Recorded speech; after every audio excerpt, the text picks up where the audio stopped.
Thank you, and really happy to be here. I have been teaching in Snellman College since 1981. Oh. So I'm, after Reijo here, I'm the oldest teacher here at this moment, or with Christina too, I think. You began, eh? Yes, but I don't speak anything here. So. Okay, yes. So there are a few dinosaurs of ours here at the moment. So I'm a psychologist. I have a private practice in Helsinki and Tampere, and then I write books and I teach and I have consultancies in different organizations. I've been doing this for over 30 years now. And today, for a brief moment, we will consider intuition. And this is a good topic for studying spirituality, because usually people connect to intuition, you know, it's being aware of something greater, being aware of an inner wisdom, or getting intuitive knowledge about life or nature or consciousness. So in common language we speak about hunches and gut feelings. And if you look at dictionary definitions, it's, for example, direct knowledge or cognition without evident thought or inference. So it's something which sometimes is considered quite mystical, but it's actually well researched, also in psychology and in philosophy. In philosophy, we speak about, for example, Immanuel Kant's a priori categories of knowing, or, which I found quite interesting, one definition, intuitions are just beliefs which can be researched and investigated as naturally as you investigate thinking or feeling or whatever. You know, you shouldn't approach this theme too mystically. It should be something very researchable, something that you can develop in yourself, something that has to do with education. And yes, in psychology we speak about combining intuition and rational thinking to be able to live a successful life. So it's not really anything spiritual in the sense of otherworldly spirituality. It's something spiritual in connection to being a human being. And one of the big investigators, of course, in intuition would be Carl Gustav Jung, familiar to many of you as Jungian therapist or the founder of Jungian therapy and analytical psychology. His definition is very crisp and clear. Intuition is perception via the unconscious. And just to get a grip of this, it's good to remember Jung's, I think, basically very sound division of the psychological life.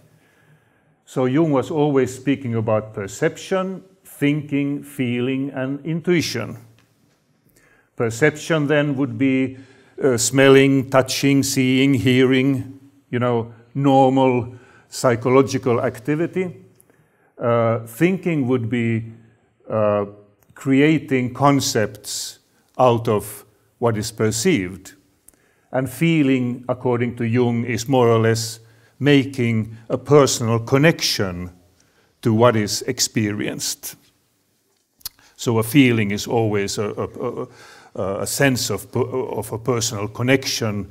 For example, somebody might like the music of Rolling Stones. I mean, for us who are born in the 50s, Rolling Stones. But somebody might hate Rolling Stones. But for you it would be, I'm a little bit lacking here in knowledge, but let's say Nightwish.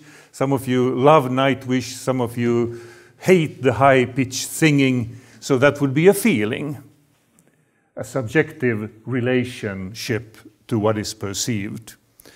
And it's really important to understand that intuition is neither thinking or feeling. And it shouldn't be mixed up as usually people do, mixing up personal feelings with intuition or mixing up rational thinking with intuition. And Jung's definition is really good because as he sees it and also as I see it, intuition is perception. It's direct perception of the activity of your unconscious.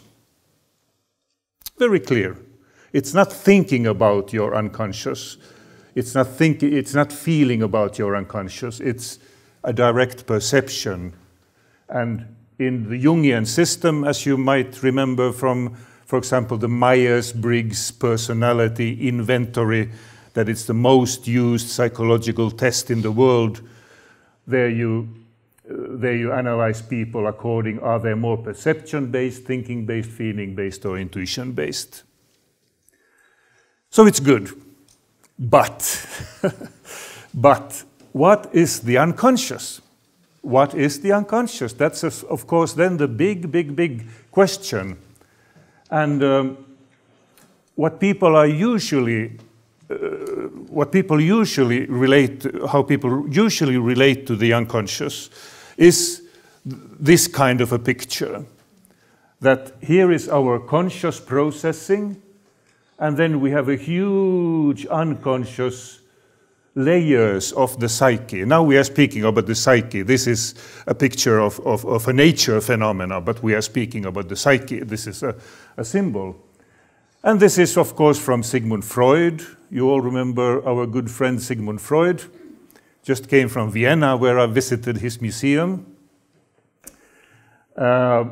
Sigmund Freud actually said, funnily enough for people who know esoterics, that the unconscious divided in 7 parts, and we are only aware of 1/7 of our whole unconscious life. So this is good, and this is very well known, but there's a big difficulty with this picture, right? You know, if you go to polar regions where you have ice and ice-cold water, yeah, that's what you have. But you have something else too. What's sort of missing from this picture of the unconscious? You know, it's very truthful. Ice, cold, crystallized memories from the past inside of ourselves. But of course, perhaps not in the most polar regions, but mostly in nature. You also have birds, you also have flowers, you also have the sun. I haven't found a good picture where these both would be combined. But truthfully, if you use pictures from nature, there's a lot more in nature than icy cold polar structures. And this is the big challenge then, in my opinion, to see the unconscious both as the reactive unconscious based on past experience, but also as creative, free-flowing, at this moment creating unconscious. And then, of course, the word unconscious would be a little bit difficult, perhaps, to use. So I made up a new word. And as I said, I've been teaching here in Snellman College for, oh, you can count what's 1981, 2017, I can't count, but for many years. And we've been developing here at Snellman College a spiritual psychology. But again, spirituality might be connected to religious thinking. So in order to understand that by spirituality, I mean something which is creative in each one of you. So I made up a new word, and it's oretic. So what I've developed then is oretic psychology. And AU is the chemical symbol of gold. And in Finnish, we have beautiful, beautiful AU words. We have rauha, laulu, avautua, vapaus, viisaus, rakkaus. And what I actually mean is that in each one of you there is a creative unconscious or a creative auritic unconscious that it's at the whole at this very moment creating new content and new experience. R is for the dynamic, energetic movement. Ever since Freud, we have been speaking about the dynamic unconscious. People are forgetting this. People think that they have memory packages in their head, but that's not true. We have a constant flowing dynamic psychological energetics. And in eurythmy, which is also practiced here at the college, the movement for R is a moving, rolling movement. And then the ethics, with that I mean, with ethics I mean, each one of you can come up with a creative solution to each problem, to any problems that you have. And if you think about it a little bit philosophically, if the window can be shut, it can also be opened. So each problem has always, as a counterpart, a solution. And now it's your turn to see, do you focus your energies on the problem only, or do you also focus on the solution being born in your creative unconscious? And what I actually am proposing, and this you can take as a hypothesis, as an idea, but I've been developing it all the way to practical therapy. So it's not only something theoretical for me, but it's the main idea that in each human being there's a psychological immunity system. As you have an immunity system in your body, which is repairing your body the whole time, you also have an immunity system in your psyche or in your spirit, which is repairing your inner world at this moment. So then you have different exercises, how to practically tap into your creative unconscious.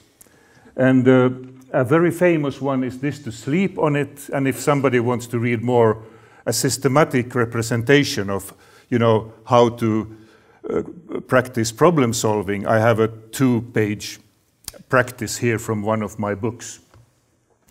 So to end this all with, we need a holistic view of the person, and auritic psychology can provide that.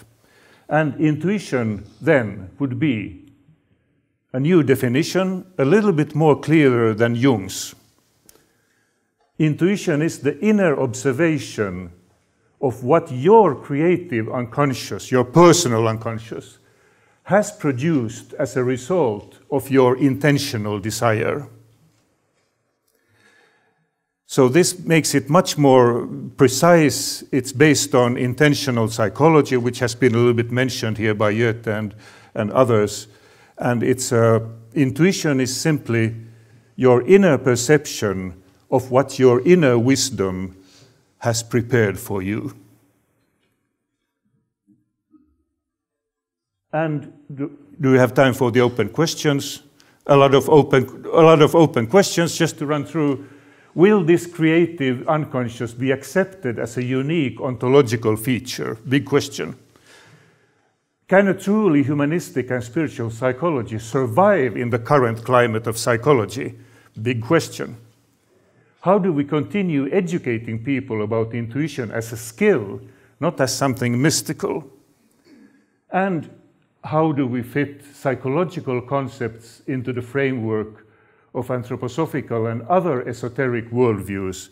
Because usually in very spiritual worldviews, they tend to forget the psyche. They jump from the normal life into spiritual heights and not remembering psychological dimensions. So these are big questions, and we will research them.